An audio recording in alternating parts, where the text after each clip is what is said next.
Quando a gente pensa em Winston Churchill, a imagem que vem à cabeça é quase sempre a mesma, né? Aquele líder de guerra, super firme, de charuto na mão, que praticamente salvou a Grã-Bretanha. Só que tem um lado da história dele, um capítulo bem surpreendente, que desafia quase tudo que a gente acha que sabe. E é exatamente esse paradoxo que vamos desvendar agora. Essa é a imagem clássica. O primeiro-ministro, que no meio da Segunda Guerra Mundial, levantou o moral da nação com discursos poderosos e liderou a resistência contra o nazismo. Ele é, sem dúvida, um dos maiores nomes da política do século XX e um verdadeiro símbolo da força britânica.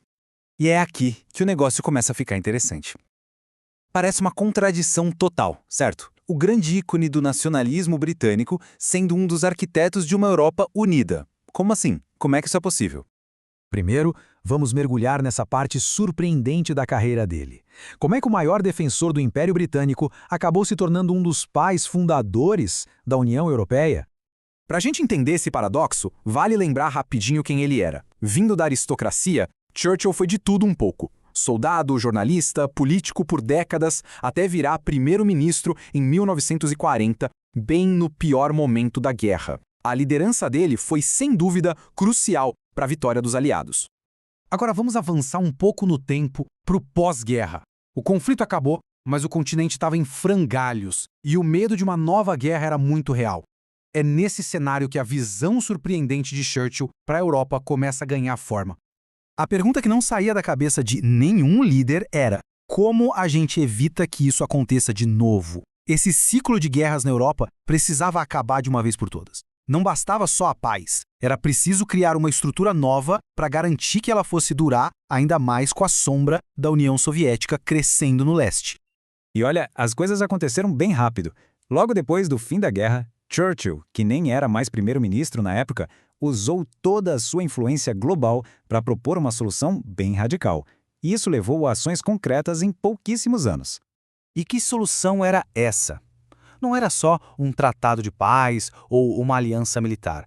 Era algo muito, mas muito mais ambicioso. Algo que ele chegou a chamar de Estados Unidos da Europa. O momento foi chave. Apenas um ano depois do fim da guerra, lá em 1946, na Universidade de Zurique, Churchill fez um apelo que deixou muita gente de queixo caído. Ele propôs que a França e a Alemanha, inimigas históricas, se unissem para liderar uma nova família de nações europeias.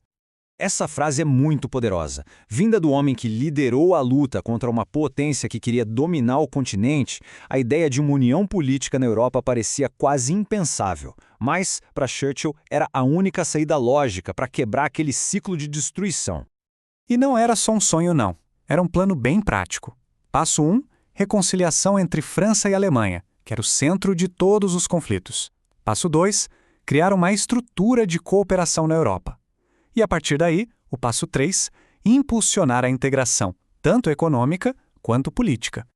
E em 1949, só 3 anos depois do discurso dele, essa visão começou a se tornar realidade. O Conselho da Europa, fundado em 49, foi o primeiro passo concreto nessa direção. Foi a primeira organização política de toda a Europa e nasceu diretamente da campanha que Churchill fez usando sua influência para transformar a ideia em algo real. Ok, já vimos o Churchill como um grande defensor da unidade europeia. Mas isso nos leva à grande questão. E a Grã-Bretanha? Onde é que o próprio país dele se encaixava nesse plano todo? Essa é a chave para entender o paradoxo. Se ele foi um dos pais fundadores da ideia, por que o país dele ficou meio de longe desde o comecinho? A resposta mostra o quão complexo era o pensamento estratégico dele. Aqui está o pulo do gato. Para Churchill, a estratégia para a Europa era uma união política, quase um projeto federalista. Mas para o Reino Unido, a visão era outra: associação e aliança, mantendo sempre a autonomia. A Europa continental seria absorvida nessa união, enquanto a Grã-Bretanha seria uma parceira interessada ligada à Commonwealth e aos Estados Unidos. Essa citação dele resume tudo perfeitamente. A Grã-Bretanha deveria estar interessada e associada, mas não absorvida. Em outras palavras, apoiar a União do lado de fora como uma amiga, mas sem nunca abrir mão da sua soberania. Os Estados Unidos da Europa eram para o continente, não para a Grã-Bretanha. Então, como é que a gente concilia essas duas imagens do Churchill? O bulldog britânico e o visionário europeu. A verdade é que Ele era as duas coisas, ao mesmo tempo. O legado dele, portanto, é duplo. Ele é lembrado, com toda razão, como o salvador da nação britânica, mas ele também precisa ser reconhecido como uma das figuras que ajudaram a transformar a ideia de uma Europa unida de um sonho de filósofo para um objetivo político bem concreto. Para Churchill, não existia contradição nenhuma nisso. Era pura estratégia.